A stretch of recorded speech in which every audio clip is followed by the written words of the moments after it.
que la presidenta de la Comunidad de Madrid dé explicaciones y actúe con absoluta transparencia respecto a si efectivamente, como se ha publicado en los medios de comunicación, está viviendo en un piso que se pagó con fraude a la hacienda pública y que se pagó con las comisiones respecto a las mascarillas en la peor situación de pandemia que tuvo este país. 17:20, día 12 de marzo y más en concreto 4 horas antes de que se publicase lo que estaba citando en esos momentos la ministra de Hacienda. Vamos, traducido, ¿quién fue la que lo filtró? Ella, María Jesús Montero. Bien, María Jesús Montero filtrando. A mí las cosas privadas de gente privada, usted deje de husmear ahí.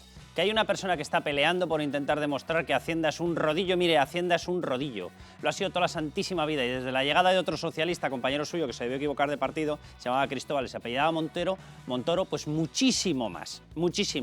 Y todo el mundo tiene que acabar demostrando su inocencia, cuando yo pensaba que en España lo que tenías era que defenderte de una acusación por culpabilidad, pero que la inocencia la tenías hasta que se demostrase la culpabilidad. A partir de ahí es que paso olímpicamente de hablar de cuestiones privadas, ¿vale? Porque es que en ese momento esa persona no era ni pareja de un cargo. Pero ahora vamos a su cargo, señora Montero, vamos al suyo. Porque usted ese día, 12 de febrero, incumplió todas las normativas posibles en materia de sigilo. Usted. Y eso implica una serie de consecuencias. Una serie de consecuencias que, si nos las llevamos al Código Penal, aparecen incluso reguladas con pena de prisión.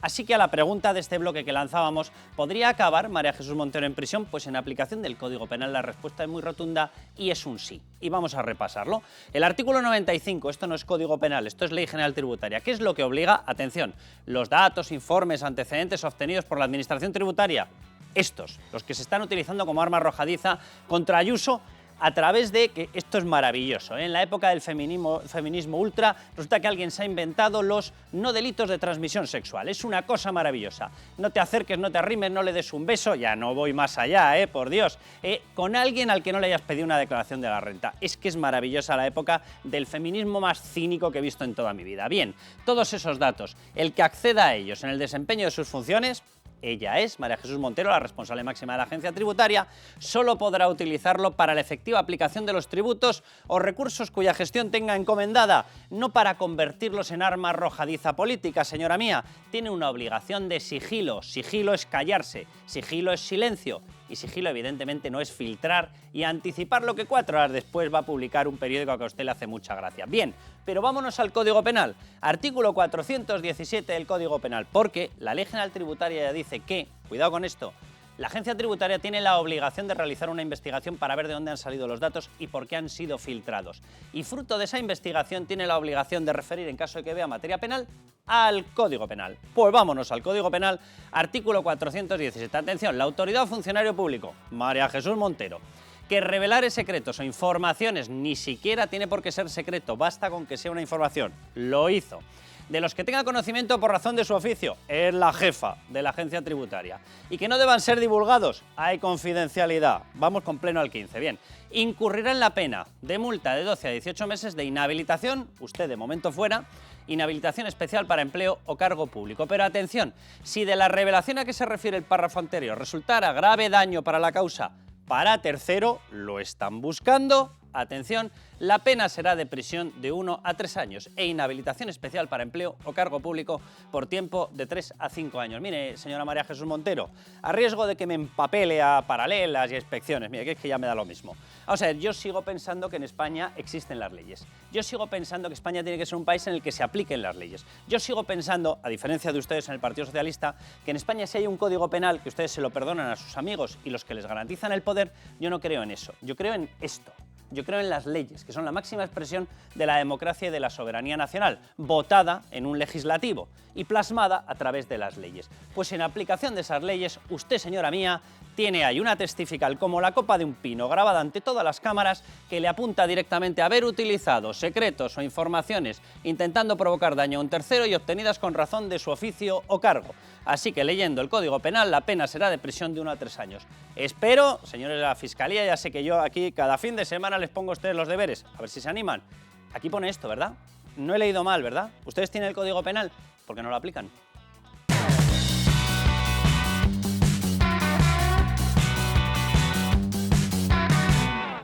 Sean ustedes coherentes también con lo que predican, señoría. Ustedes hace meses pidieron la dimisión de la directora general de la Guardia Civil, la señora María Gámez, por un caso que afectaba a su pareja y que posteriormente fue archivado. Le exijo, señoría, que pida la dimisión de la señora Ayuso como presidente de la Comunidad de Madrid.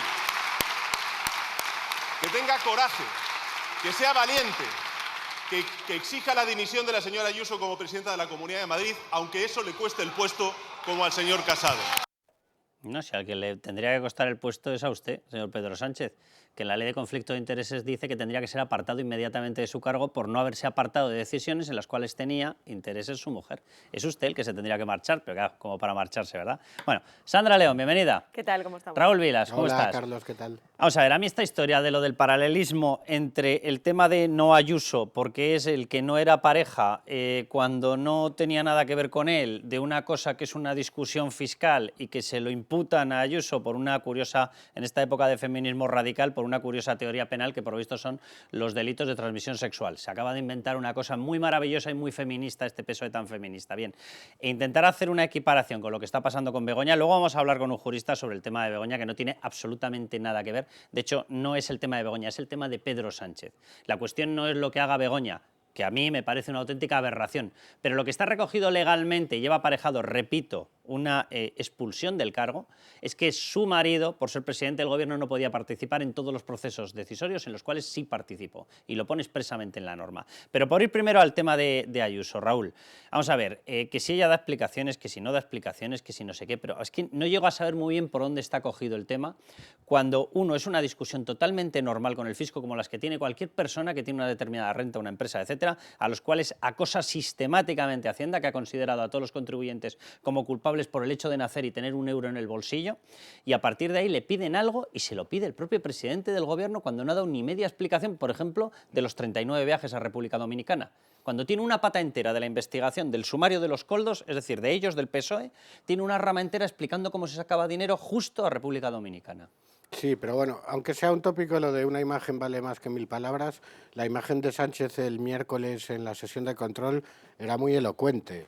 Es un hombre que está acostumbrado a no inmutarse, es verdad que a veces lo vemos nervioso y tal, pero ha tenido asuntos que políticamente han sido críticas muy grandes y que las ha despachado sin despeinarse casi.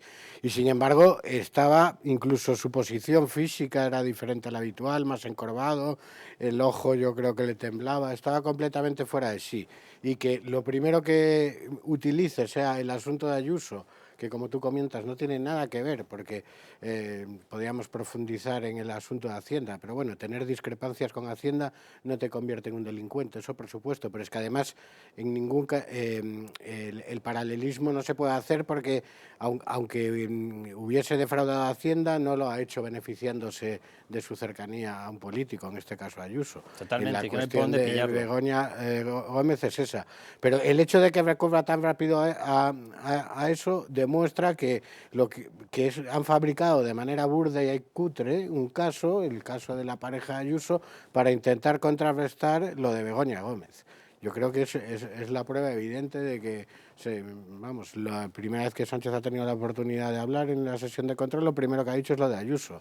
Pues, y ahora que sabemos cómo se ha ido gestando el supuesto escándalo, pues que ha aparecido en los medios afines al gobierno antes de que comunicárselo a los propios interesados, bueno, es surrealista, etcétera, pues es evidente que vamos a buscar algo para poder taparlo de Begoña. Bueno, es tan obvio eso, Sandra, que además quiero que veamos, mira, la estamos viendo ahí, María Jesús Montero, o sea, a cualquier persona que le digas que España ha llegado a caer tan bajo, que tiene como ministra de Hacienda a esta persona, yo creo que resume nuestra situación política, técnica, académica, etcétera, etcétera. Pero vamos a escucharla hablando y marcando y diciendo y amenazando a una persona del Partido Popular por recordarle lo obvio, pero mírenlo, mírenlo. Algo creíble en la ejemplaridad y en la lucha contra la corrupción. También le diré una cosa, señoría. Tú cuidado. O sea, que la responsable de vigilar y de guardar y del sigilo y la confidencialidad de los datos fiscales se refiere a la gente diciendo, tú cuidado, cuidado. ¿A qué se está refiriendo? Pues no lo sé, ¿A pero que lo mismo filtran más o hacen paralelas Claro. o investigaciones ad hoc? Venga, tú que eres de otro partido político, venga. Porque es que además cuidado, si viniera pues un día cualquiera, bueno, pero no viene un día cualquiera, viene en un momento en el que precisamente estamos discutiendo si usted ha filtrado datos, con lo cual, pues esto es vergonzoso y, como bien dices, no tiene ni pies ni cabeza que tengamos una ministra así. Yo creo que lo que ha pasado esta semana, desde luego que ya pone en el disparadero a una ministra de Hacienda que es insostenible su cargo, ¿no? Pero es verdad Hay una cosa en la que sí que se parecen los dos casos, en una fecha, el 22 de enero, es lo único en lo que se parecen. El 22 de enero, justo cuando les elevan el informe definitivo de la agencia tributaria diciendo, miren, caso Coldo no es caso Coldo, es caso PSOE, aquí sale de todo, salen empresas, ministerios por todos los lados, salen enchufados, salen chorizos relacionados, 20 altos cargos del Partido Socialista. Ese mismo 22 de enero, qué casualidad, es cuando se toma la decisión por parte de la agencia tributaria de ir contra el que no era ni pareja de Ayuso en aquel momento. Qué casualidad el mismo día, oiga, María Jesús Montero, hemos descubierto en qué es usted rápida. Es que lo han hecho tan mal y de manera tan cutre que el caso Ayuso en pocas horas se ha convertido en el caso Montero. Totalmente. Pero bueno, como del caso Ayuso vamos a hablar en otro bloque, vamos a centrarnos, ya que ellos han puesto el paralelismo. Mi objetivo en este bloque, Sandra, era analizar precisamente el tema de Begoña. Porque esta historia de mezclarlo todo, no, es que el tema de Begoña es el tema de Pedro Sánchez. Es que de lo que estamos hablando es de que esta persona, Pedro Sánchez, presidente del Gobierno, no puede intervenir en nada en lo cual tenga el más mínimo interés su mujer. Y su mujer no es que tuviera intereses, es que aparecía en reuniones con Aldama, con uno de los testaferros, con seguidores, comisionistas de la trama relacionado con Globalia, es que se fue a Globalia 2 veces, 2 reuniones en la sede, es que han tenido relaciones cruzadas a través del Africa Center, pero ¿cómo que no hay vinculación? Hombre, la vinculación es evidente, ¿no? Y en este sentido hay que subrayar, como bien decías, la diferencia, y por cerrar ya el tema Ayuso, ¿no? Pero sí es fundamental que la gente entienda que el tema Ayuso, más allá del fraude fiscal o no fraude fiscal, aquí no hay en liza un tema de un beneficio de la Comunidad de Madrid, no hay ninguna contratación de la Comunidad de Madrid de por medio. En el caso de Begoña Gómez estamos hablando de un conflicto de intereses claro, por cuanto el gobierno del que es presidente el marido de Begoña Gómez está concediendo un rescate millonario a una empresa con la que ella tiene relaciones empresariales que ya no es que aparezcan en el sumario o que las publique la prensa, relaciones empresariales que están reconocidas por todos. Hay que recordar a la propia María Jesús Montero diciendo que bueno, que es normal que Begoña Gómez se reúna con empresarios. Hay que recordar que publicaba este viernes nuestro compañero Rubén Fernández que el propio entorno del presidente reconoce esas reuniones para hablar de patrocinios. Es que, ¿qué más nos tienen que decir ya, no? O sea, ¿cómo es posible que la mujer del presidente del gobierno se reúna con empresas para hablar de patrocinios y que esas empresas le patrocinen cuando es evidente que esas empresas se van a beneficiar de las decisiones que tome su marido, que es, insistimos, el presidente del gobierno? Y luego, de todas esas reuniones, destaca que mientras se está negociando el rescate de Europa, Begoña Gómez visite 2 veces la sede de Globalia, la dueña de Europa. O sea, es que, no sé, blanco y en botella, de verdad. Pero sobre todo, vamos a ver, es que la norma, que ahora la vamos a explicar, lo que dice es que no puede tener ninguna vinculación en ninguna relación. O sea, a partir del momento en que se empieza a reunir, se acabó la discusión. Es que las leyes son las leyes, es que el Estado de Derecho está para lo que está, que no está para que cada español, o sea, en España nos hemos acostumbrado a que todo el mundo es seleccionador nacional, todo el mundo es tertuliano y todo el mundo se inventa las leyes. Pues no, las leyes dicen lo que dicen. Estoy de acuerdo que en el momento en el que se reúna, se acabó la discusión, pero incluso admitiendo pulpo como animal de compañía, es decir, bueno, solo fue una reunión.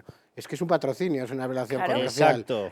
O sea, Aire Europa o Globalia pagó una determinada cantidad para patrocinar actividades de Begoña Gómez. No es discutible. Por Punto, cierto, se acabó.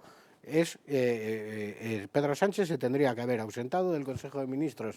Aquí no hace falta una discusión jurídica ni nada, es algo muy claro. Y si no se ausenta, tiene una serie de consecuencias que ahora vamos a explicar. Pero, mire, ya hemos descubierto otro paralelismo entre el no caso pareja que ni lo era de Ayuso y el caso Pedro Sánchez-Begoña Gómez, ¿vale? Y el paralelismo es que este señor se tenía que haber marchado, que este señor no tenía que haber estado, y que a quién mandaron para defender a María Jesús Montero. Mírenla. Esta persona tiene un puesto de responsabilidad en un instituto de empresa que yo imagino que se ve con empresarios. Desconozco cuáles, pero imagino que se tiene que ver con empresarios porque es lo que forma parte de su trabajo. Pero en política no todo vale, en política las acusaciones hay que medirlas bien. Bueno, pues hasta le voy a hacer caso a María Jesús Montero. Venga, que no hablemos de Begoña, Bueno, de Begoña por supuesto que se puede hablar, pero vamos a hablar de Pedro Sánchez. Venga, porque este caso no es el caso Begoña, este caso es el caso Pedro. Y el caso Pedro Sánchez es el que tiene repercusión directa en una norma, la Ley 3/2015, reguladora del ejercicio del alto cargo de la Administración. Es alto cargo, ¿verdad? El presidente del Gobierno es alto cargo. Bien, vamos bien, señora Montero. Vale, artículo 12, ¿qué es lo que deja clarísimo? Sistema de alerta para la detección temprana de conflictos de intereses, porque estamos ante un pedazo y enorme conflicto de intereses. Los altos cargos deben ejercer sus funciones sin incurrir en conflictos de intereses. Los altos cargos que tengan esa condición de autoridad se abstendrán de intervenir. No pueden estar por ningún lado, ni cerca ni lejos, ni pueden aparecer. Este señor Pedro Sánchez decidió todo con respecto a los rescates y todo con respecto a los contratos de mascarillas, de test, absolutamente todo. Atención, se abstendrán de intervenir en el procedimiento administrativo correspondiente. No se separó absolutamente de nada. Pero cuidado, vamos al artículo 26, que es donde vienen las sanciones, que esto es lo interesante, porque le hemos visto a Pedro Sánchez muy ufano, ¿verdad? Tiene que dimitir, señor Ayuso, Feijóo, atrévase a pedirle la dimisión. Mire, a usted no se lo tiene que pedir nadie, porque de hecho se lo ordena la Ley 3/2015 de conflicto de intereses. Sanciones. Las infracciones muy graves y graves serán sancionadas con la declaración de incumplimiento de la ley, una vez haya adquirido la firmeza. Sanción por infracción muy grave, y esta es muy grave, destitución en los cargos públicos que ocupen. ¿Qué cargo ocupa usted, señor Pedro Sánchez? El de presidente del Gobierno. Se lo voy a repetir. Destitución en los cargos públicos que ocupen, salvo que ya hubieran cesado en los mismos. ¿Va a cesar? Pues si no cesa, parte primera de la frase. Destitución en los cargos públicos que ocupen, Sandra. Es decir, aquí el paralelismo entre un no caso y esto es la existencia de una ley. Y el otro es la existencia de una ley para que se hubiese callado María Jesús Montero, que es la gran filtradora. Yo creo que la ley es absolutamente clara. Políticamente el conflicto de intereses es más que evidente. Ahora, la gran pregunta que nos tenemos que hacer, desgraciadamente, es qué va a pasar, ¿no? Porque la Oficina de Conflicto de Intereses, pues no hay que olvidar de quién depende. Depende de un ministerio. Tiene una elevada dependencia. Claro, sí. Depende de un ministerio que es el Ministerio de Transición Digital y Función Pública, y aunque se supone que es una entidad autónoma independiente, al final hay que pensar quién es su presidenta, ¿no? Y la persona que dirige el cotarro es una persona que fue puesta ahí a dedo por José Luis Rodríguez Zapatero, con lo cual nos queda un poco la duda de qué pasará con este tema, sobre todo porque cuando uno mira el historial de este organismo, que si no me equivoco se creó en el año 2006, ha habido muy pocas condenas, ¿no?, por este tipo de cuestiones. Pocas, sí. En los últimos 10 años ha habido 10 y ninguna que haya trascendido y que tengamos que veamos claramente quién es, ¿no? Alguien muy conocido. Con lo cual, pues bueno, no sé qué pasará en este procedimiento, pero yo creo que el conflicto de intereses, cuando uno lee la ley, es inevitable. Vamos a preguntárselo a uno de nuestros catedráticos de referencia. Mariano Izquierdo, ¿cómo estás? ¿Qué tal, Carlos? Buenos días o buenas tardes. Nada, encantados de tenerte Raúl, aquí. Sandra. Mariano, estábamos hablando de esa denuncia, de esa queja trasladada, de esa reclamación ante la Oficina de Conflicto de Intereses. La ley yo creo que está clara, la ley sí que lo ampara. ¿Tú te fías de que pueda salir de ahí algo medianamente normal? ¿La hiperdependencia que tiene de determinado ministerio del Gobierno puede frenar lo que parece que es una lectura totalmente obvia? No me fío mucho, verás. Si me lo permites, voy por partes. En primer lugar, la cátedra en sí. Se crea en mi universidad, designando como directora a quien no tiene relación jurídica ninguna con la universidad y haciendo uso de una excepción prevista en el reglamento por la cual desde el rectorado se puede nombrar a persona diferente, siempre con un codirector y por razones extraordinarias. Ya. Dicho lo cual, bueno, también alguna vez os lo he oído decir, razones extraordinarias que no deben comprender el currículum ciertamente dudoso, porque cuando uno aduce ser licenciado en marketing por un centro que en aquel momento no tenía oficializados los títulos, Claro. sino que era un centro de negocios, pues como si tienes una licenciatura en marketing en el colegio del delantal de los buenos cuadros. Dicho lo cual, segundo, dar dinero a una cátedra extraordinaria como esta y que a continuación, y estoy hablando de otros, no estoy hablando ahora de Globalia, Sí, sí. y que a continuación, 15 días después, el gobierno apruebe la fusión de Caixa y Bankia, es raro. Si a eso le añades, en efecto, 670 y tantos millones procedentes de Europa para financiar esa cátedra, y poco tiempo después se salva la aerolínea, pues es raro. Entonces, a lo que voy y lo que estabais diciendo, en efecto, el artículo 12 es absolutamente concluyente. Cuando pueda afectar a los intereses personales o de naturaleza económica o profesional por suponer un beneficio o un perjuicio, lo cual le incluye a quien lo haga o también a los intereses familiares, incluyendo cónyuges e incluyendo parientes hasta el 4º grado de consanguinidad, ¿verdad? Bueno, pues eso entra en el concepto de conflicto de intereses. Mariano, sí, Ahora sí, bien, sí. ahora bien, ese es el problema. ¿A dónde voy? Porque me preguntas qué recorrido puede tener esto. Se trata, la Oficina de Conflictos, de un organismo, cuando se creó en la Ley 2015, adscrito al Ministerio de Hacienda y Función Pública, ahora sería el de Función Pública y Transformación Digital, ¿verdad? Pero me da lo mismo. Quien incoa el expediente, lo prevé así la ley, es el Consejo de Ministros. Ya. Quien se ocupa de la instrucción del expediente es la Oficina de Conflictos y quien impone la sanción en su caso es el Consejo de Ministros. Vamos, yo me lo guiso, yo me lo como. Bien, pero hay otra cosa en lo que te quiero matizar, Carlos. Dentro del régimen sancionador hay infracciones muy graves ¿Mm? e infracciones graves. ¿Mm? Y debo matizar lo que habéis dicho, porque entre las muy graves está el incumplimiento de normas de incompatibilidades, ¿Mm? presentación de datos o documentos falsos, incumplimiento de obligaciones relacionadas con las participaciones societarias en entidades privadas, falseamiento. No estamos en eso, estamos en las graves. O sea, Esta no no es muy saltaría grave, muy grave. ¿Y ahí es cuál grave. tendría? ¿Qué sanción sería? Claro, ese es el asunto. Entonces, para que sea grave, tiene que tratarse del incumplimiento reiterado del deber de abstención en las deliberaciones. Claro, pero aquí ha habido Reiterado. contratos por todas partes. Bueno, ahí voy. Que no basta con un acto administrativo por el que se concede una subvención. Hay que buscar más. Hay que hacerlo reiterado para que esto encaje en la... tengo pocas dudas de que así lo habrá sido, pero cuidado porque cuando oímos PP en este caso decir, vamos a la oficina de conflictos, cuidado, que hay que aquilatar mucho porque estamos en régimen sancionador y ahí las normas admiten poca aplicación extensiva. Tenemos que estar en el tipo, en la conducta sancionada, y aquí la conducta sancionada ha de ser, para que sea falta grave, repito, incumplimiento reiterado del deber de abstención. O sea, el hecho de no haber querido dar explicaciones, el hecho de haber ocultado esto, ¿tú crees que no lo haría saltar a falta muy grave? O sea, no podría ser considerado como un falseamiento. Yo creo que no, yo creo que no. Y si Aquí, no le da la razón en la reclamación del PP, ¿se podría ir a claro, ese es el justicia? asunto. Aquí la oficina tiene la obligación, la oficina de conflictos, de advertir a los altos cargos la relación de asuntos para el desempeño de su cargo en los que van a tener que inhibirse o abstenerse. Eso por lo pronto, eso en el a priori, ¿verdad? Y una vez no te has abstenido, pues podremos ver falta si en efecto ha ocurrido esto. Y el no dar después, a posteriori, explicaciones no nos permite movernos de un escalafón a otro en las sanciones. Pero por la reiteración sí, ¿no? Y habría habido infinidad de contratos. Si es reiterado, Claro. vamos a la falta grave, pero no a la muy grave. Vale. ¿Y ahí qué le ocurriría Por tanto, a Pedro Sánchez? Destitución no te cabe, lo que sí cabe es, yendo más abajo, dice, las personas que hayan cometido las infracciones tipificadas como graves o muy graves, las dos, ¿Mm?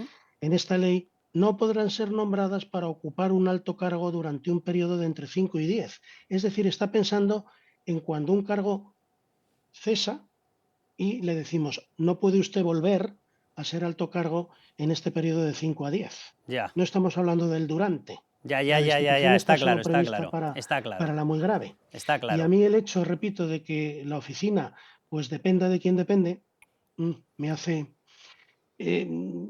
no sé. No, que lo es entiendo, cierto, perfectamente, Mariano. La ley también establece deberes específicos genéricos de integridad, de debida diligencia, es el artículo 3, lo tengo delante, objetividad, transparencia, austeridad, pero que por sí solos no constituyen falta, sino Mariano, que son el paisaje en el está que ha de clarísimo, moverse. Mariano. Está clarísimo. Pues Eso muchísimas gracias, Mariano. Un abrazo muy A fuerte. vosotros.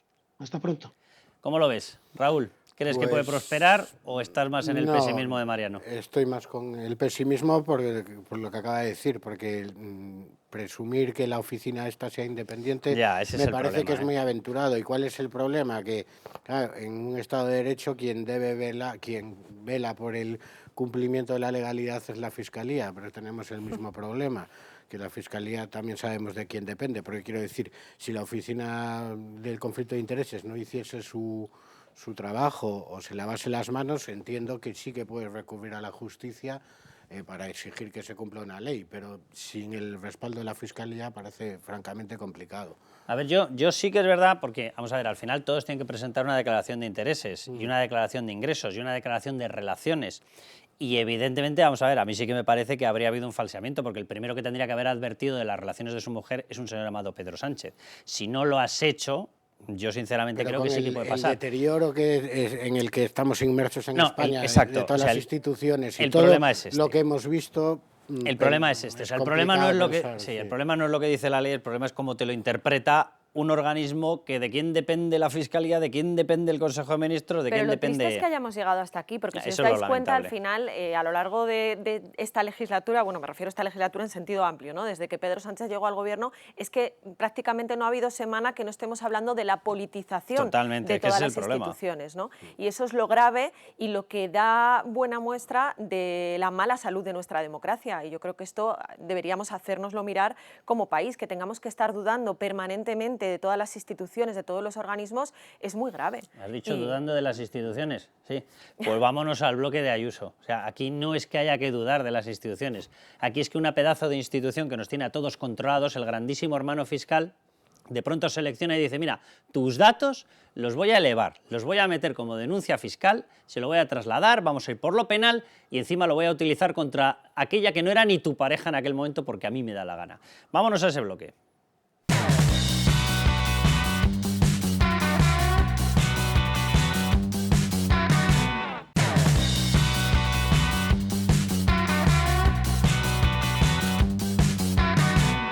Si en el caso de que los 3 delitos que se están investigando acaban en condena, ¿considera usted que tendrá algún tipo de responsabilidad ética o moral por haber estado disfrutando durante todo este tiempo de bienes como una casa o un coche que se adquirieron en la época que se está investigando? He cometido el error de empezar una relación sentimental con una persona a los 45 años y no a los 20. Luego, si después de toda una vida trabajando esta persona tiene un patrimonio y se puede permitir comprarse una casa o un coche o 7, mientras esté legal, mientras esté todo mientras esté en notario, yo soy libre de subirme en ese coche o meterme en esa cama. En esto ha acabado el feminismo ultra radical de esta etapa tan cínica que estamos viviendo, en que se le acaba preguntando a alguien si le ha pedido la declaración de la renta a alguien con quien ha empezado a salir. En esto ha acabado. Ya les adelanto que esto es posiblemente lo único que vean de esta parte de la explicación, porque a mí no me da la gana tener que escuchar a determinada gente dar explicaciones de su vida privada. ¿Qué se está hablando? ¿De otra persona? Bueno, entonces no se está hablando de Ayuso, ¿no? Ayuso, ¿cuál es el problema? Que ha empezado a salir con alguien que, por cierto, además, lo que hiciera o dejara de hacer, lo hizo en aquel momento. Y, por cierto, ¿qué es lo que ha hecho esa persona? A soportar el rodillo fiscal que soporta todo bicho viviente en España. O sea, Hacienda se ha convertido en una horda de impresentables, anulando por completo la presunción de inocencia de la que tendríamos que disfrutar todos por adjudicación y aplicación directa de la Constitución, decidiendo que somos todos culpables por el hecho de respirar. Bien, y a partir de ahí, por una especie de teoría de delito o fraude de transmisión sexual, nuestro querido y siempre poco valorado feminismo ultra ha decidido que además si te llamas Ayuso tienes que dar explicaciones de con quién te acuestas. Pues este no es el programa. Y aquí lo que vamos a analizar es la figura de María Jesús Montero, ¿vale? Gran filtradora del reino. María Jesús Montero ha hecho exhibición de toda una serie de datos fiscales de los cuales no podía ni hablar. En la Ley General Tributaria aparece una exigencia de sigilo. Sigilo y confidencialidad. No puede hablar. Y en caso de que hable, tiene consecuencias incluso penales. Incluso penales, aparece en el Código Penal. Bueno, pues aquí de lo que vamos a hablar es de lo que se habla en política. Y de lo que quieran hablar los de los chismes y las camas, pues que se vayan a otro sitio. Bueno, Carmelo Jordá, bienvenido. Hola, muy buenas. Raúl Vilas, ¿cómo estás de nuevo? ¿Qué tal? ¿Qué os parece toda esta historia y toda esta...? Que, por cierto, a mí, de verdad, que lo que más me sigue llamando la atención, o sea, que vivíamos en la horda fiscal, en la época de la horda fiscal, eso ya lo sabíamos todos. Ahora, ver cómo un gobierno te utiliza, el del feminismo radical, una determinada cuestión para tapar lo suyo de Begoña, que no es lo de Begoña, sino lo de su marido, no separándose, de los casos me parece de traca, de verdad. A mí la pregunta esta me parece vomitiva, asquerosa. Y me imagino de qué medio puede ser el que la hace, precisamente de los medios que se dedican a llamar machista al resto de la humanidad y que solo ellos están en el feminismo y en la defensa de la mujer. Sí, de esos que luego tú dejas pasar a una persona, a una chica, a una mujer en el metro y te dicen machista, y dicen, mira, váyase a la mierda y aprenda algo de educación. ¿Qué es eso de que si se ha beneficiado de vivir en una vivienda que primero la compró un señor que en todo caso tiene una discrepancia con Hacienda, que veremos cómo se resuelve y que está en un proceso, en un litigio en el que veremos si tiene la razón Hacienda o la tiene el ciudadano? En el que Hacienda pierde el 40% de los casos de los que se atreven a desafiarlo. Segundo, la suposición de que si no tuviese ese litigio o si hubiese pagado lo que Hacienda le reclama, no se hubiese podido comprar el piso, como lo saben esta gente. Pues este hombre habrá ahorrado y tendrá un patrimonio, a lo mejor se puede permitir ese piso, otro piso más y pagar el pufo que supuestamente tendría con Hacienda.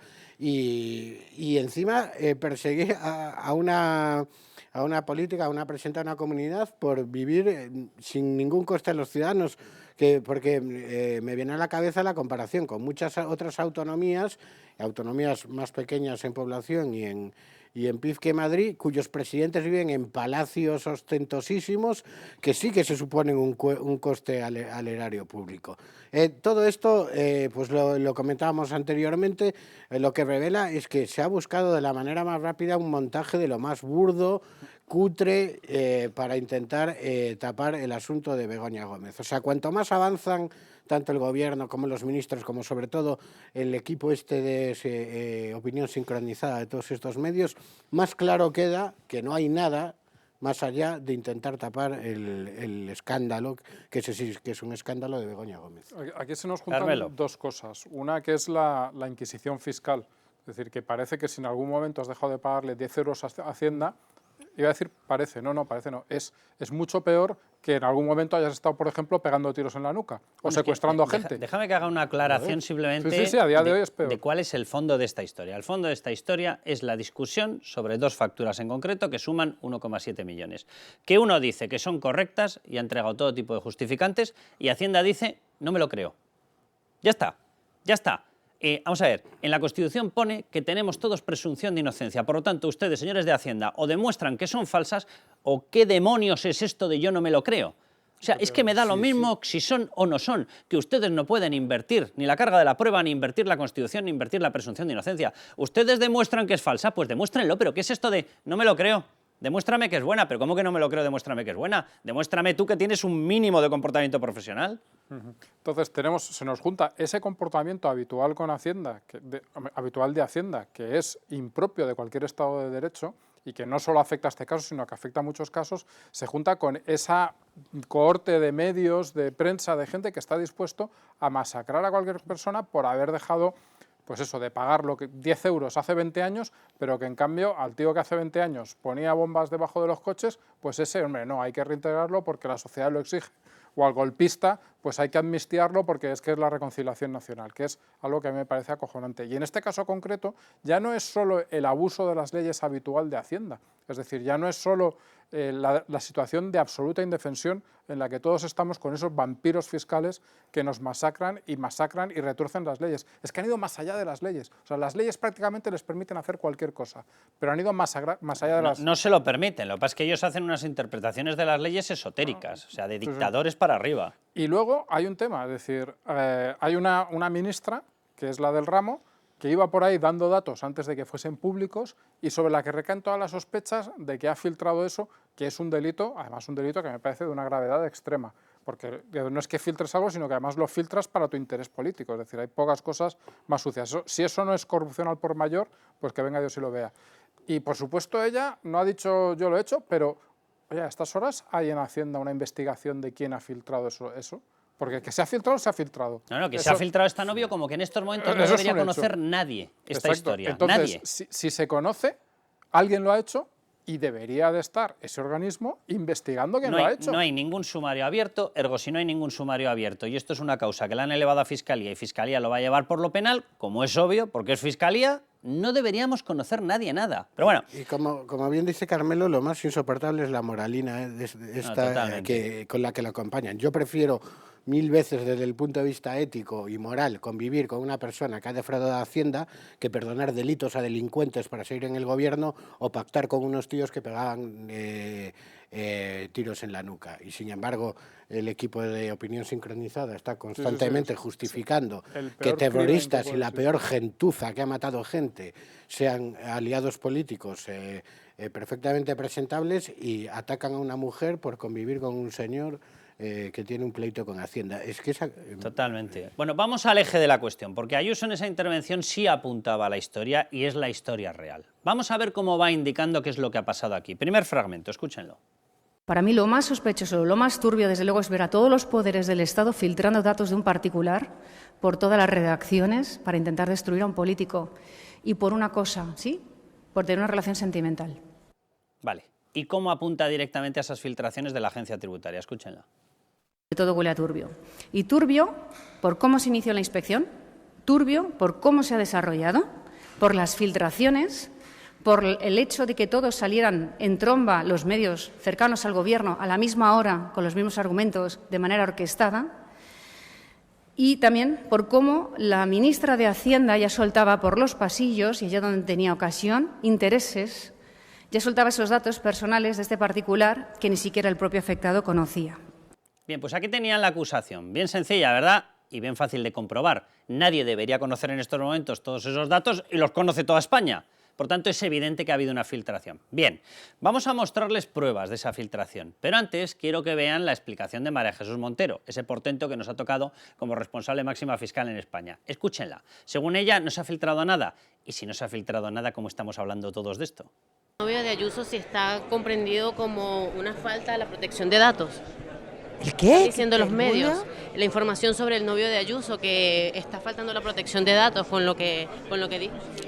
Con lo que dijo yo no he dicho nada. O sea, ha sido... De los datos Que yo no, que eso ha sido una publicación de los medios de comunicación. Es decir, que usted no ha dado ninguna información sobre No, el novio de Ayuso. absolutamente ninguna. Y tan ancha que se queda. ¿Quieren verla? ¿Quieren verla? ¿Cómo daba esas explicaciones? Por arriba y por abajo, 4 horas antes de que se publicasen. Pues toda suya. María Jesús Montero, la inexistente. Que la presidenta de la Comunidad de Madrid dé explicaciones y actúe con absoluta transparencia respecto a si efectivamente, como se ha publicado en los medios de comunicación, está viviendo en un piso que se pagó con fraude a la hacienda pública y que se pagó con las comisiones respecto a las mascarillas en la peor situación de pandemia que tuvo este país. ¿Cómo puede tener la cara de decir que no ha dicho esto? Que está grabado por todas partes. Estas declaraciones a canutazo, ahí en los pasillos del Senado, las hizo a las 17:20 del día 12 de marzo. ¿Saben cuándo se publicaba la noticia? 4 horas después. 4 horas después. Y va negando que ella lo dijera. Y se vuelve una periodista y le dice, ¿el qué? ¿El qué? ¿Yo qué he dicho?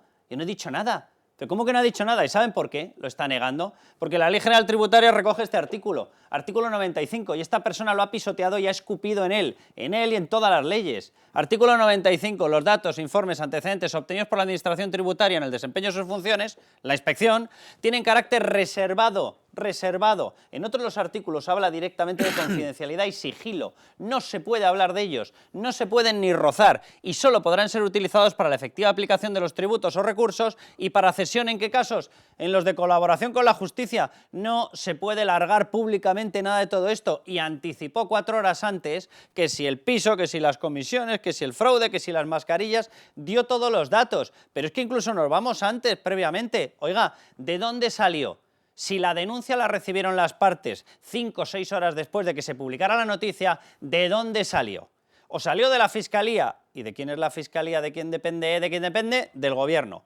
¿O salió de Hacienda? ¿Y de quién depende? ¿De quién depende? De María Jesús Montero. Venga, elija usted, Pedro Sánchez, ¿cuál de los dos es el gran filtrador? Porque tiene responsabilidades, repito, hasta penales. Artículo 417 del Código Penal, la revelación de este tipo de información o de secretos lleva aparejada una pena de prisión de 1 a 3 años. Estamos hablando de una cosa gravísima, como ha dicho Ignacio Ruiz Jarabo, es una de las situaciones, uno de los casos más graves de toda la historia de la agencia tributaria. No podemos vivir en un país con una voladura absoluta del Estado de Derecho, en la que cada vez que tú tienes una inspección por parte de la agencia tributaria porque Hacienda ha decidido que no se cree los datos, se acabó, no me lo creo, ¿cómo que no te lo crees? Y a mí qué más me da en lo que creas. O sea, yo te he presentado esto, o tienes un argumento, tienes una prueba en contra, o no me lo puedes tumbar. Pero en el momento en el que no solamente te pueden hacer eso, sino que encima te lo pueden utilizar para destruirte personalmente, incluso más allá, destruir personalmente a la persona con la que ni salías en aquel momento, esto ya no se llama democracia, esto se llama dictadura, por amor de Dios. Raúl. Es que vamos a ver, ¿quién se puede creer que esta información le llegó a Nacho Escolar para iniciar esta campaña machista en su diario Basura, si no fuese porque se lo filtró directamente a Hacienda? Que vamos a creer que había unos sabuesos periodísticos del diario.es ahí buceando en los documentos, ¿no? Entonces, evidente que ha habido una llamada, Nacho publica esto, se lo han dado y Nacho lo ha publicado, y ya está, y la llamada ha sido, y la llamada no la hace un inspector así de a pie, porque de repente dice, anda, mira, no. Y que conste que el papel, digamos, podemos estar más de acuerdo o menos con Nacho Escolar y con su periódico, pero la culpa aquí no la tienen los periodistas, que insisto, que no puedo estar más en desacuerdo con ellos, con los medios que han publicado esto, pero la culpa no la tienen los periodistas, la culpa la tiene el que filtra, el que suelta el papel, el que lo hace además con una intención política clara, que es destruir a alguien. Nos está escuchando ya Pedro Muñoz Abrines. Pedro, ¿cómo estás? Hola, muy buenas tardes. Encantado de estar con vosotros. No te voy a hacer la pregunta de si te has sorprendido, porque en esta España que vivimos, sorprenderse de que se utilicen las instituciones, pues de verdad, es para premio Nobel.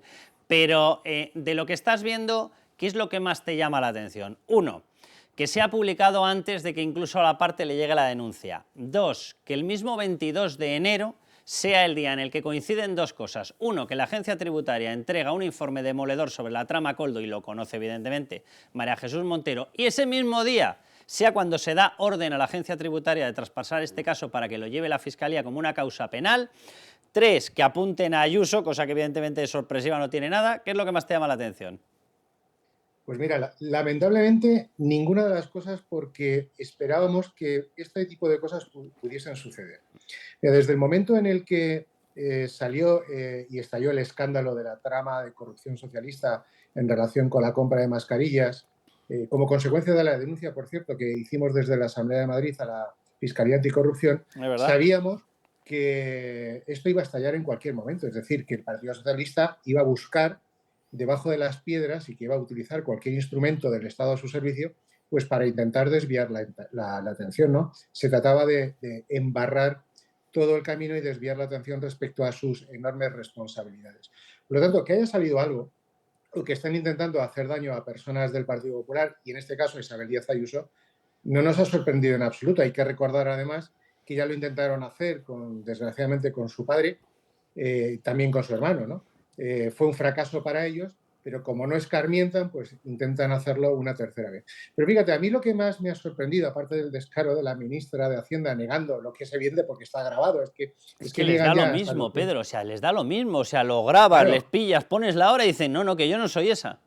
Sí, da igual, les da igual. Pero fíjate, a mí, de las declaraciones de la ministra de Hacienda, la señora Montero, me llama mucho la atención una cosa.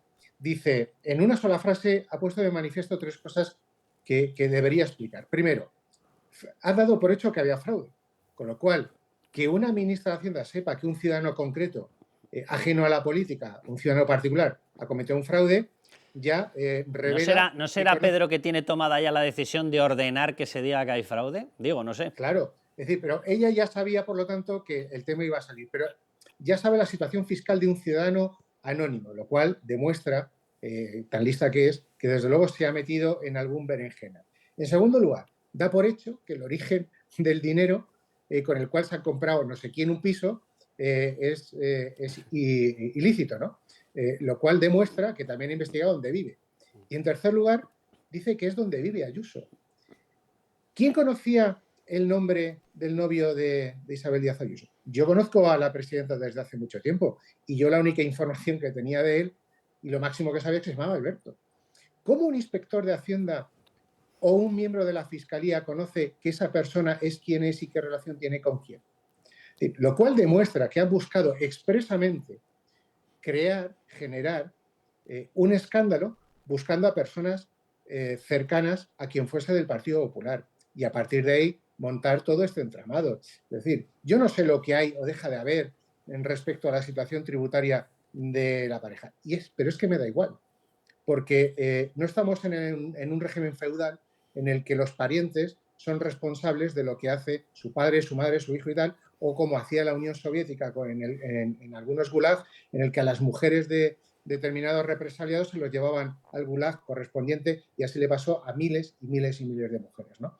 Entonces, no me sorprende, ¿no? Pero creo que les va a salir muy mal, porque si el objetivo de esta situación es tapar el escándalo de todas las mordidas que afecta a la señora Armengol, actual presidenta del Congreso, al ministro Torres, cuando era presidente de Canarias, al Ministerio de Transportes, al Ministerio de Sanidad, al Ministerio del Interior, cuando afecta a la mujer del presidente del Gobierno por sus implicaciones y posibles mediaciones en actuaciones que desde luego son incompatibles con el papel del presidente del Gobierno, esto no lo van a tapar porque es muy grande. Es muy grande. Y esto hará mucho ruido un par de días, pero esto se ha acabado. Entre otras cosas, porque se van a adoptar medidas. Es decir, cuando el propio Colegio de Abogados de Madrid, cuando la Asociación de Fiscales, cuando los inspectores tributarios están denunciando la gravedad de la ilegalidad que se ha cometido con los datos tributarios de una persona anónima, de un particular, pues evidentemente esto parará en un momento determinado, ¿no? Seguiremos hablando de esto, no te preocupes, porque desde luego es impresentable y posiblemente, como dice Ignacio Ruiz Jarabo, uno de los casos de filtración de datos y de vulneración del sigilo y confidencialidad más graves que hemos visto. Un abrazo muy fuerte, Pedro. Un abrazo. Gracias. Vamos a coger un poquito de oxígeno, nos vamos a Bancamar y volvemos enseguida. Bancamar, nuestra solvencia, su tranquilidad. Patrocina este espacio. Bueno, pues vámonos ya a coger un poquito de oxígeno, que llega el momento de abrir comunicación con Bancamar. Recuérdenlo, el banco más solvente de España, que además cada semana se viene con nosotros y nos asoma en este programa, bueno, pues los mejores consejos, nos da los mejores consejos para todos los ahorradores. Vamos a hablar de las mejores opciones para invertir con Inés López, responsable territorial de banca privada Península de Bancamar. Bueno, en este año 2024, ¿dónde crees que van a estar las mejores oportunidades de inversión? Así, directamente. Hola, Carlos. Pues en este 2024, donde la economía se muestra resiliente, nos encontramos en un menor crecimiento en términos de PIB respecto a años anteriores y una fase madura del ciclo, pues vemos un recorrido limitado para la renta variable. Creemos que ha corrido mucho y a pesar de que los resultados empresariales han sido muy positivos en el último trimestre, creemos que ya está muy recogido en precio, con lo cual un recorrido prudente para la renta variable, preferimos bolsa americana, sectorialmente sector tecnológico y sector salud, aunque con prudencia, pero son los sectores que vemos todavía recorrido. Y en cuanto a los tipos de interés, pues vemos 3 bajadas de 25 puntos básicos en total a lo largo del 2024. 75 puntos básicos por parte del Banco Central Europeo, por parte de la FED, y eso, pues bueno, sitúa la renta fija como un activo pues, que va a seguir siendo atractivo este año y que nos va a aportar rentabilidad positiva a las carteras. Preferimos siempre crédito y activos de calidad. También hay oportunidades, desde luego, en alternativos y líquidos, y para nosotros pues cobra, ¿no?, una importancia significativa completar las carteras con alternativos y líquidos que nos aportan diversificación y descorrelación de los mercados tradicionales. Pero en definitiva recomendamos que nuestros clientes sean asesorados por nuestros excelentes profesionales que van a ir adaptando las carteras a las mejores oportunidades que nos brinden los mercados. Inés, sabemos que hay muchos tipos de inversores, muchos tipos de ahorradores también. Bueno, ¿qué ventajas ofrece la banca privada sobre la comercial para todos ellos? Bueno, pues como sabes, Carlos, Bancamar es una entidad de referencia en banca privada. Somos una entidad casi centenaria con el ratio de solvencia más alto del sistema financiero español, el ratio de mora de los más bajos del sistema financiero, no es que lo digamos nosotros. Recientemente la agencia de calificación Moody's nos ha elevado nuestro rating incluso por encima del Reino de España. Eso, sin lugar a dudas, son atributos que aportan enorme tranquilidad a ahorradores e inversores que confían en nuestro asesoramiento prudente de largo plazo apoyado en una calidad de servicio excelente. Y la banca privada, lo que hacemos en banca privada es entender las necesidades de nuestros clientes, analizar cuáles son sus expectativas de riesgo, horizonte temporal y tolerancia al riesgo para adaptar la mejor propuesta y luego hacer un seguimiento de calidad en el servicio para adaptarla a las distintas oportunidades. Banca privada frente a otras alternativas de banca comercial. Inés, y última pregunta. ¿Qué propuestas pueden ser en estos momentos las más interesantes en esta vía de ahorro? Pues desde Banca Mar estamos actualizando continuamente nuestra oferta de servicios y producto para actualizarla a todos los perfiles de riesgo. Para los ahorradores más conservadores contamos con productos muy seguros y rentabilidades de las más atractivas del mercado, y para el inversor a largo plazo, sin lugar a dudas, nuestro mayor valor diferencial es la coinversión. Y la coinversión no es más que invitar a los clientes que nos acompañen a invertir en los mismos productos que los que invierten nuestros accionistas y el propio banco. Contamos con coinversión líquida, que puede disponerse la inversión en cualquier momento a través de nuestras 3 SICAVs institucionales, y coinversión ilíquida, que son inversiones en proyectos de economía real. Sacrificamos la disponibilidad inmediata porque son proyectos de inversión a más largo plazo, pero optamos a rentabilidades muy superiores.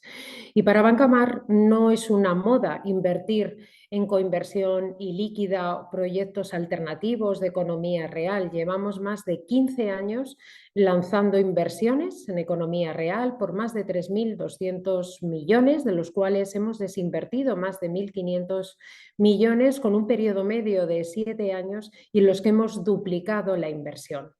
La coinversión aporta diversificación a las carteras, aporta descorrelación de los activos tradicionales y es un complemento extraordinario para una cartera bien asesorada desde Banca Mar.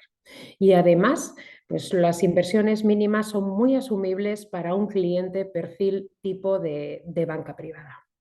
Bueno, pues muchísimas gracias, Inés, muchísimas gracias a Banca Mar, por supuestísimo, que nos hace posible esta sección en la cual vamos dando consejos de capear la crisis, precisamente con oportunidades muy interesantes de ahorro. Nos volvemos a la tertulia directamente. Banca Marc, nuestra solvencia, su tranquilidad. Ha patrocinado este espacio. Aquí no hay ningún caso político, insisto.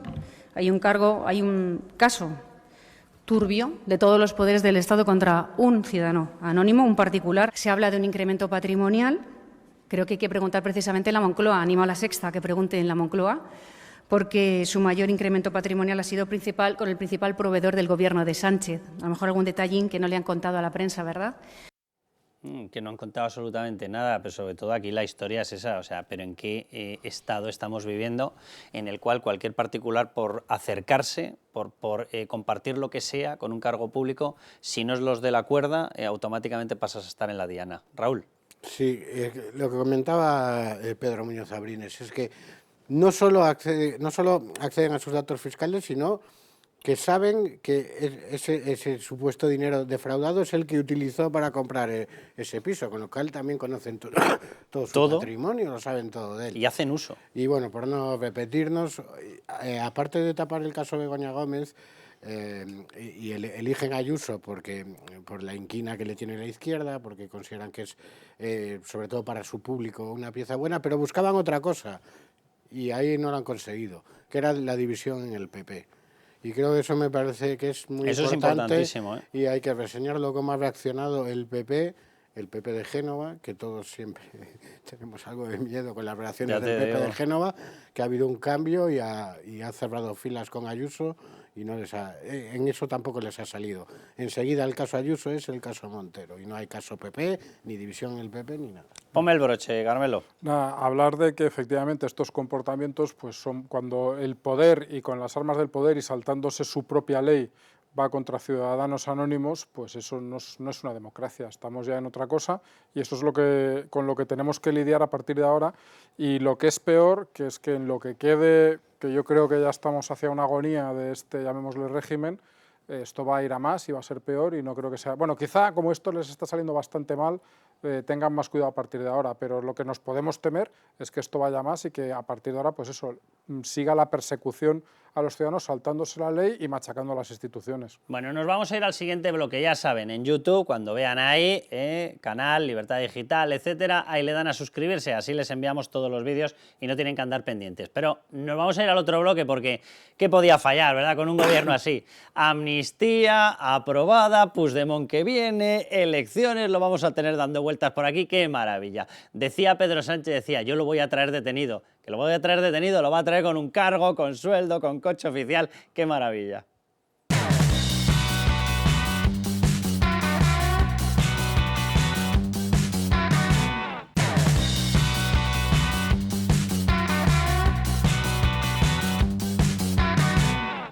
Això no és un punt i final. Continuem, ara sí, podrem començar a fer política d'igual a igual i el nostre objectiu segueix sent el de la independència del nostre país, de Catalunya. Fíjense en dos cosas, en lo que dicen y en la alegría con lo que lo dicen.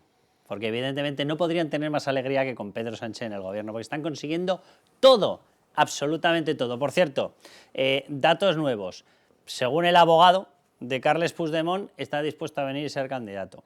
Que estaría dispuesto, dice, a ser detenido, a dejarse detener. Joder, no me extraña, qué miedo tiene que tener, ¿verdad? O sea, bajo las órdenes de Marlaska, me imagino cómo va a ser la detención. Lo mismo le ponen un albornoz, se lo llevan a un jacuzzi, le dan un masaje, váyase usted a saber, le sacan un puro, yo qué sé, o sea, váyase usted a saber. Pero bueno, que parece que está dispuesto a venir, que va a montar el show y el Partido Socialista ya no sabe dónde meterse. Dios bendito, qué país nos están dejando. Luis Fernando Quintero. ¿Qué tal, Carlos? Bueno, pues el país en el que uno Carmelo, sale en que un maletero y se supone que le van a detener en una limusina, ¿no? O en un coche oficial, trayéndole con chofer y todo. No sé, lo único que espero es que no envíen en el comité de recepción a Tito Berni, porque si no lo mismo acaba mal. Sí, pero bueno, yo creo que nadie tiene ninguna duda de que efectivamente, por un lado, el gobierno va a hacer todo lo que tenga que hacer para satisfacer a sus socios y poder continuar en la Moncloa, y esto sus socios lo saben, esa sonrisa de Nogueras yo creo que es la evidencia de esto, y luego que van a asumir toda la ruta o todos los planteamientos que ponga encima de la mesa la gente de Junts es otra de las evidencias.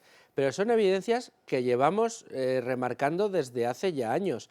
Creo que fuiste tú, Carlos, quien publicó hace un par de años cómo Pedro Sánchez, ya antes del 1O, había asumido en una declaración de Barcelona absolutamente toda la ruta. Él hizo un pacto al acceder a la Secretaría General en el año 2017, cuando vuelve a acceder después de la llegada del 14 y que lo echan y tal. Después de la custodia de votos. Efectivamente. Él hace un pacto con el Partido Socialista de Cataluña donde deja reconocido y firmado que va a reconocer la nacionalidad catalana.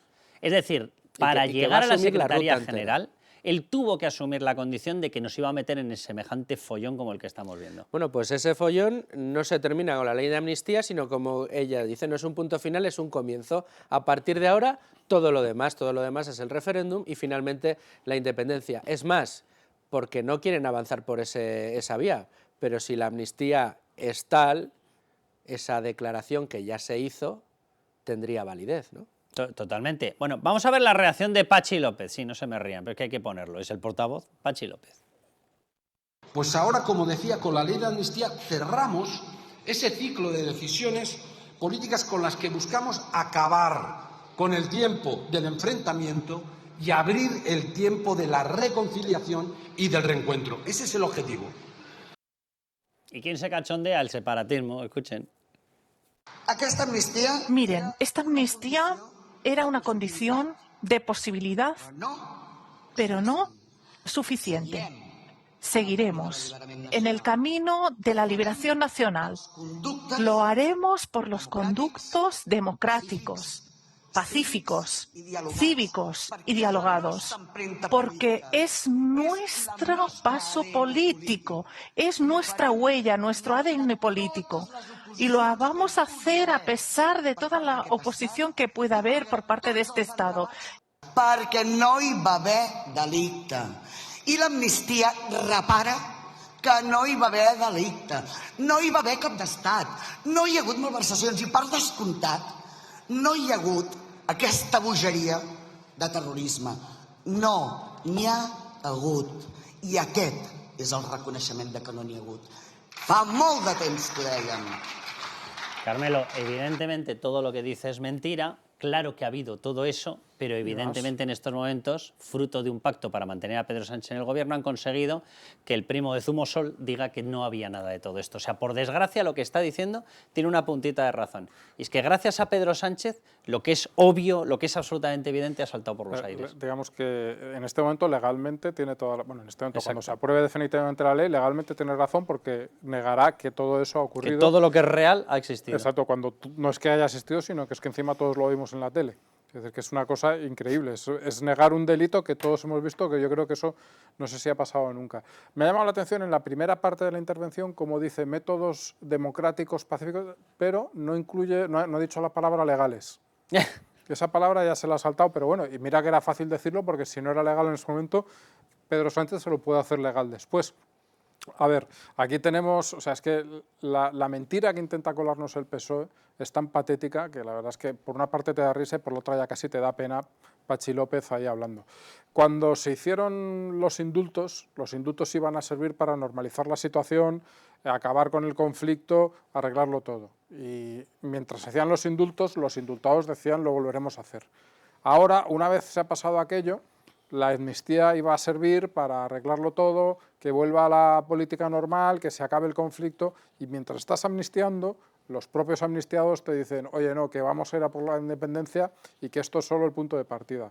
Bueno, si realmente alguien puede creer al PSOE en estas circunstancias, al gobierno en estas circunstancias, yo creo que se lo tiene que hacer mirar. O sea, es una persona que tiene serios problemas para reconocer la realidad y eso es malo, eso es algo malo en tu vida, intenta arreglarlo porque a partir de ahí, ahora lo haces con esto, pero luego lo harás con otras cosas y vas a tener muchos problemas. Luis Fer, y en medio de todo esto, convocatoria de elecciones. Vamos a ver cómo lo explicaba Feijóo. Las elecciones catalanas marcarán el inicio del final de este gobierno. Cuando Sánchez deje de ser útiles, le dejarán caer. Y lo saben. Señores de Junts, tienen suerte de haber topado con un presidente impúdico para lograr su impunidad. ¿Se le acaba el tiempo a Sánchez? Hombre, todo lo que estamos viendo muestra un ejecutivo que agoniza, no puede sacar adelante las cuentas nacionales, esto genera más división interna todavía en el núcleo de los partidos de gobierno que conforman este gobierno de coalición. Ahí hemos visto las caras largas de Yolanda Díaz, las caras largas de María Jesús Montero que no se pueden ni ver, todos los mensajes y las pullas que hemos estado viendo durante esta última semana. Es evidente que el gobierno está en las últimas, se le están empezando a caer los alfileres sobre los que tienen construido su ilusión de gobernabilidad y efectivamente el golpe de mano de los nacionalistas convocando elecciones, bueno, pues es un punto más. Ahora, a mí me gustaría abrir un meloncillo, si quieres, de reflexión respecto a las elecciones en Cataluña, y es el papel que puede jugar Esquerra Republicana y a dónde puede llegar Esquerra Republicana. Lo mismo que le puede pasar al PNV... No va a tener más remedio que competir en radicalidad. Va a tener que competir en que radicalidad. Lo tiene fácil, pero vamos. pero para tratar de no desaparecer, porque todo el apoyo de Esquerra o del PNV al gobierno de Sánchez les va a salir con una probable pérdida de poder enorme en el País Vasco para el PNV y una pérdida segura de poder en Cataluña para Esquerra. A ver, yo lo que digo es lo que estaban diciendo estos días en Junts, ya conocedores efectivamente que se adelantaban las elecciones. Y según ellos, lo que decían era que ellos van a estar mucho más cerca del PSC de lo que se piensa el PSC y Salvador Illa. Que a Salvador Illa le bombardea el caso Koldo porque está metido de hocicoz, el caso corrupción, PSOE, etcétera. Que además le bombardea la aprobación de la ley de amnistía, porque hay votantes que todavía se pensaban que el Partido Socialista era obrero y español. Bueno, pues a esos que se lo pensaban y que votaban en Cataluña el PSC, con la amnistía evidentemente se tienen que marchar. Que van a estar más lejos de Esquerra por encima de lo que se pensaba Esquerra, porque el gran conseguidor de la amnistía, de la independencia, de todo, ¿quién está siendo? Junts. Es decir, que tiene altísimas probabilidades Puigdemont, repito, que ya está hablando de que si viene, tiene altísimas probabilidades de que si viene sea nombrado presidente de la Generalidad. Y ahí va a tener que elegir el Partido Socialista a quién apoyo, si al novio o a la novia. Pero bueno, vamos ya con lo que ya han conseguido y con las últimas dos peticiones, porque mientras siguen desestabilizándolo todo, mientras siguen pidiendo barbaridades como la amnistía, mientras siguen pidiendo todo lo que les hemos escuchado, han obtenido cosas, pero es que ya han metido dos cosas más. En ese zurrón de peticiones ya han metido dos cosas más. Vamos primero en 4 meses, que si a mucha gente les preguntamos y decimos ¿cuánto tiempo llevamos de gobernabilidad?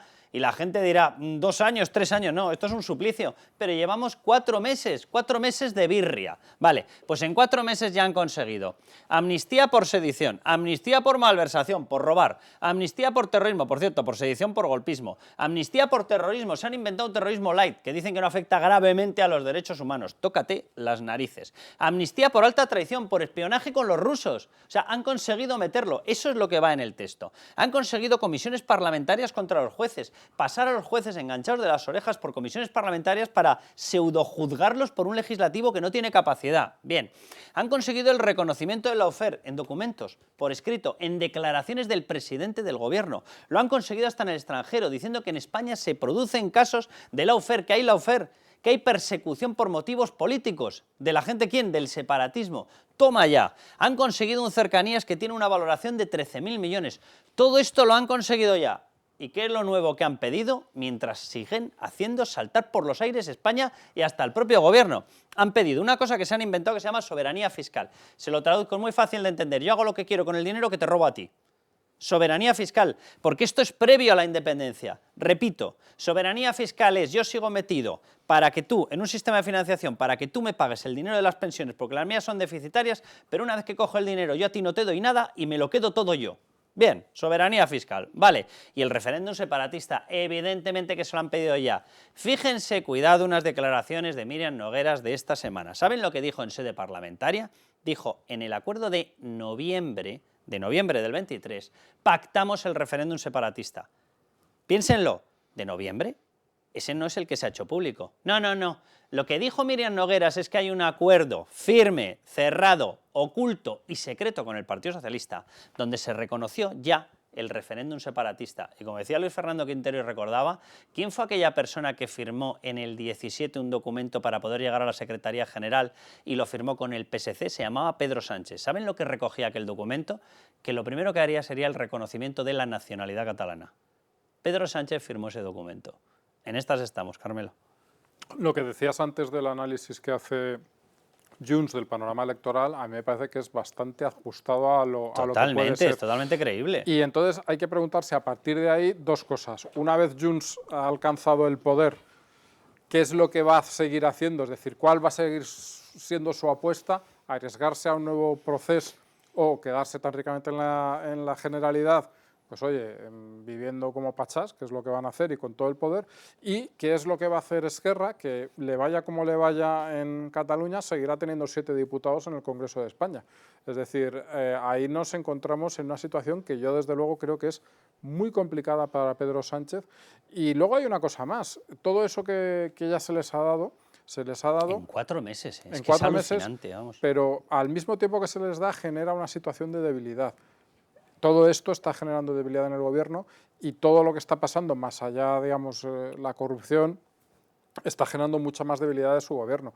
Para irte a un proceso separatista de verdad, no puedes hacerlo, creo yo, o igual me equivoco, con un gobierno extremadamente débil, porque al final eso no te va a salir de alguna manera. Puigdemont a mí me parece que es una persona que tiene, digamos, ciertas desviaciones mentales, por decirlo de una forma sutil. Pero desde luego lo que está demostrando, y lo está demostrando, es que no es tonto. Ni él ni su equipo. Podemos decir cosas bastante malas de Míriam Nogueras y probablemente tendremos razón, pero es una parlamentaria eficaz y es una negociadora... Para ellos, es una candidata buenísima. Y es una negociadora brutal, es decir, lo estamos viendo, es decir, es un auténtico tiburón de la política. Es pésima para España y por lo tanto muy buena para los destructores de España. Entonces, esa gente que está ahí y que está demostrando eficacia, que está demostrando olfato político y digamos, y que sabe mover en estas circunstancias, ¿qué va a seguir haciendo? Yo desde luego no tengo una bola de cristal, pero vamos, si fuese Pedro Sánchez estaría bastante preocupado. Ponme el broche, Luis Fer. No, estaría bastante preocupado y el broche, si quieres, es que a mí es lo que me parece la madre del cordero y la clave de todo este asunto, y es en qué momento o hasta qué meta política va a durar Junts queriendo sostener a este gobierno o hasta cuándo este gobierno le va a ser útil a Junts. Aquí ya la balanza ha cambiado. O sea, ya no es hasta qué momento a Pedro Sánchez le es útil Junts para seguir en Moncloa, no.